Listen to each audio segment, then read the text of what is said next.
There are great similarities between the kinds of challenges you face in India and the challenges of Africa, although in Africa they're probably more extreme. Africa as well is going through a period of very rapid urbanization. The bulk of the urban transition in Africa, like here, is still to come.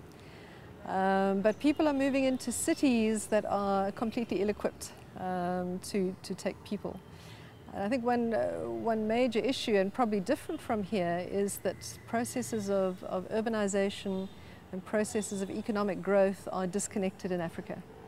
So there's very little in the way of formal job creation, formal economic opportunity emerging in the cities of Africa, and yet rapid urbanization is still happening. So very much in the way that you do here, we have cities which are growing very rapidly, but a complete lack of infrastructure, of shelter, and of professionals who have any idea how to deal with this kind of crisis.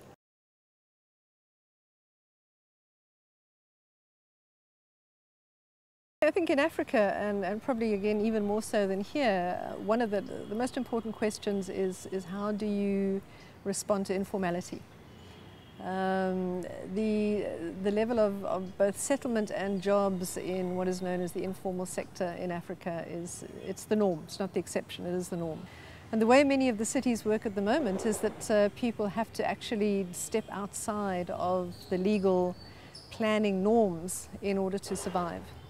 So there's this severe disconnection between what planners do and the kind of impact which planning has on the city and the ability of the majority of urbanites to actually survive in those cities. And that's a gap that we have to find a way of bringing together. That's a key issue for me.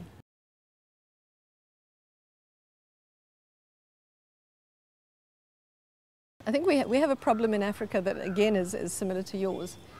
That's the training of planning, the training of planners is way behind. Simply doesn't match the challenges of 21st century cities. So we have planning schools and often working with planning curricula that were established in the 1950s and 60s and haven't changed much since then. So planners are being produced that simply do not know how to deal with issues of 21st century urbanization. And that is the challenge. And the way that we are looking at that is through through what was set up some 10 years ago now as the Association of African Planning Schools. And that's a network which now comprises 32 planning schools across about 16 African countries. And the network has been there now, but the challenge is really to start to move the conversation towards curriculum revision. That is where a project which is happening through the African Centre for Cities is starting to raise issues around curricula. And it's being done from inside out and from the bottom up, and it's going to be slow and it's going to be painful. But I think in Africa that's the only way we're going to do it.